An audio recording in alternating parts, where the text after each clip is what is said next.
Je suis surpris aujourd'hui de constater que certaines personnes en quête de notoriété ou des intellectuels éparpillés développent des thèses ou des arguments fallacieux laissant croire que ce parti politique peut présenter un candidat à l'élection présidentielle.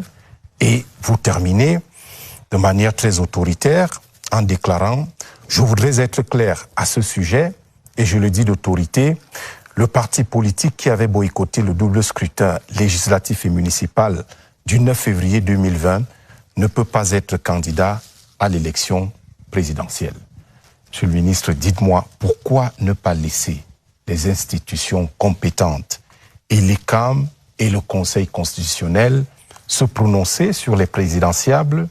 Est-ce que c'est vous qui organisez les élections? Est-ce que c'est vous qui déclarez la liste des candidats recevables ou irrecevables?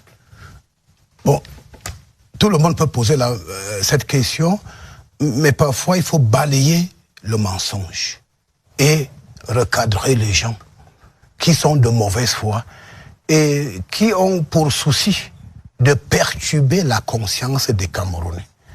Alors, j'ai bien dit que ce candidat était en détention. Le chef de l'État, le président Paul Biya, comme c'est le champion de la démocratie, a ordonné l'arrêt des procédures pour que ce politicien sorte de prison et qu'il rentre dans les institutions de la République. Alors, la politique, c'est pas dans la rue. Et le chef de l'État l'a libéré. Et je peux vous dire sincèrement que si le chef de l'État cherchait à peut-être recueillir les avis des uns et des autres, bon, les gens vont dire il faut qu'il soit en prison. Mais le chef de l'État était conscient que c'est un homme politique et qu'on lui donne la chance de venir dans les institutions. Il a été libéré pour aller aux élections parce qu'il y avait à l'horizon le scrutin législatif municipal du 9 février 2020.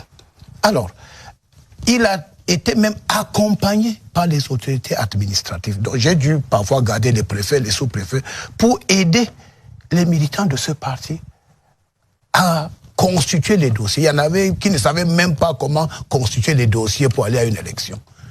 Et nous avons fait notre travail. À notre grande surprise, lui-même, il décide qu'il ne va pas aller aux élections. Et il tient un point de presse où il dit « Je suis pleinement conscient que faute de prendre part à ce scrutin, mon parti ne peut pas présenter de candidat à l'élection présidentielle. » Alors à ce niveau-là, je crois qu'il a été clair. Donc, quand je commence la conférence du gouverneur, je fais diffuser ses propres propos pour clore le débat. Mais ce monsieur était le début et la fin de son propre problème en disant que pour avoir boycotté, moi, je ne prends pas parti aux élections. Donc, pour balayer ces thèses complotistes et conspirationnistes de ceux qui veulent perturber l'ordre public et qui laissaient entendre que malgré le boycott, ce parti peut aller à l'élection présidentielle. Je suis quand même le ministre qui agrée les partis politiques. Je connais la législation. Je peux parler d'autorité. Alors donc je dis, je parle d'autorité. Ce parti politique qui a boycotté le double scrutin ne présentera pas de candidat. Mais toutefois... Mais ce serait bien si c'est l'ICAM ou le Conseil constitutionnel qui se prononce en dernier ressort qui tenait ce discours-là. Pourquoi vous n'attendez pas? Les événements... Vous ne faites pas confiance en l'ICAM et au Conseil constitutionnel? J'ai fait confiance, mais les événements m'ont donné raison. Ce monsieur lui-même, il s'est accroché sur un petit arbre pour présenter sa candidature. Donc, ça veut dire que les événements m'ont donné raison. Il fallait balayer le mensonge et la manipulation. C'était ça le rôle. Puisque vous laissez les gens rêver et on montre les gens en disant que je veux présenter un candidat. Et on prépare les gens vers une insurrection qui ne dit pas son nom. Que mon parti va... Non, je dis que non. Il ne doit pas vous tromper. Et c'est un homme de droit. Et je m'adresse à lui. Et à la fin de mon propos, qu'est-ce qu'il a fait? Il allait s'accrocher quelque part. Et la vérité a triomphé.